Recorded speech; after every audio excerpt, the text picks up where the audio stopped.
Mahadev Pawar and Asha M. Pawar were among the passengers who lost their lives in Air India plane crash.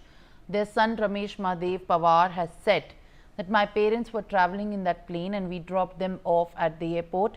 We also contacted them through a video call. Later, when we came to know that we heard this news, we again went to the airport where we found out that everyone had been taken to the civil hospital.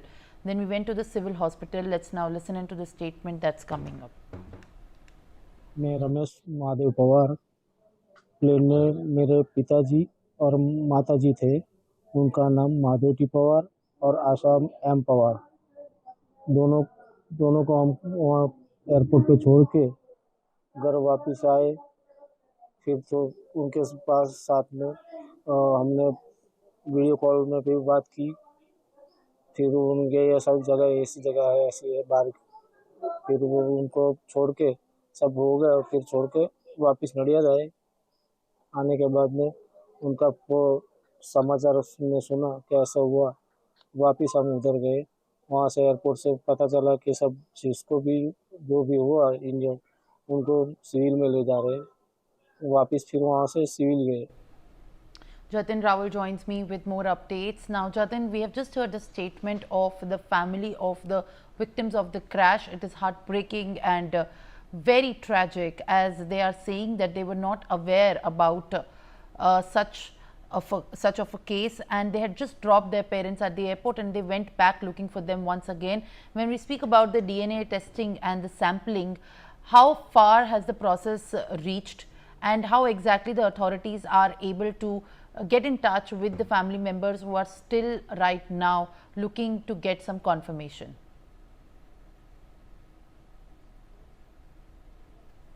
बिल्कुल जो है आपको बता दूं, जो DNA जो sample है वो मैक्सिमम है वो कल जो है सैंपल जो है वो आए थे। अब डीएनए जो सैंपल है उसका टेस्टिंग होने में तकरीबन 24 से 48 घंटे का समय जो है वो लगता है। लेकिन वो यहाँ आप देख सकते हैं इतने सारे जो सैंपल है, तकरीबन 247 के ज़्यादा जो सैंपल है डीएनए वो अब तक जो है वो इकट्ठा किए गए हैं। और उन सारे सैंपलों को जो है वो गांधीनगर जो एफएसएल जो यूनिवर्सिटी एफएसएल जो है फॉरेंसिक साइंस लैब और साथ ही साथ जो नेशनल फॉरेंसिक जो साइंस यूनिवर्सिटी है वहाँ पर भी जो है इसको भेजे गए हैं।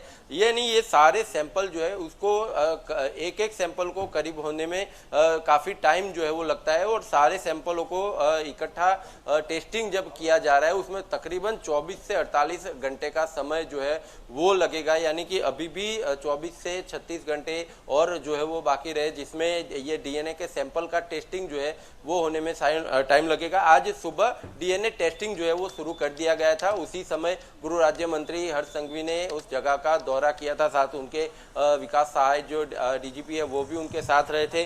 उन्होंने ये दौरे के दौरान जो है उन्होंने निरीक्षण किया कि किस तरह उन्होंने जांच भी की, पूछताछ भी की कि डीएनए जो टेस्टिंग जो अभी फिलहाल जो किए जा रहे हैं उसमें और टेस्टिंग में कितना समय लगेगा, टेस्टिंग पूरा होने के बाद रिपोर्ट आने में कितना समय लगेगा, एक डीएनए में कितना समय लगेगा, और इन सारे डीएनए जितने भी डीएनए सैंपल जो आए उन सभी डीएनए का रिपोर्ट आने में जो है वो कितना समय लगेगा।